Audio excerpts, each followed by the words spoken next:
یہ کتاب جادو کا علاج جو ہے یہ وحید بن عبد السلام بالی کی کتاب ہے۔ اس کو جو ہے ترجمہ کیا ہے حافظ محمد اسحاق صاحب نے۔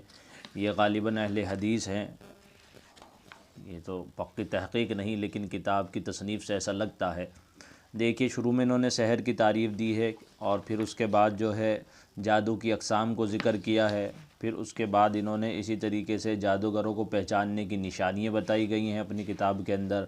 شریعت اسلامیہ میں جادو کا جو حکم ہے پھر وہ انہوں نے یہ بتایا ہے۔ اسی طریقے سے آگے جو ہے جادو کا توڑ انہوں نے بتایا ہے، لیکن تعویذ ان کی پوری کتاب میں کہیں کوئی نہیں ملے گا، اور تعویذ کے متعلق یہ کتاب اگر کوئی لینا چاہتا ہے تو اس کے لیے بیکار ہے۔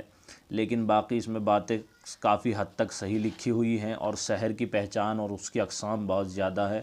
کسی عامل کو پڑھنی چاہیے، اور دیوبندی مسلک کا آدمی بھی اس کو پڑھ سکتا ہے۔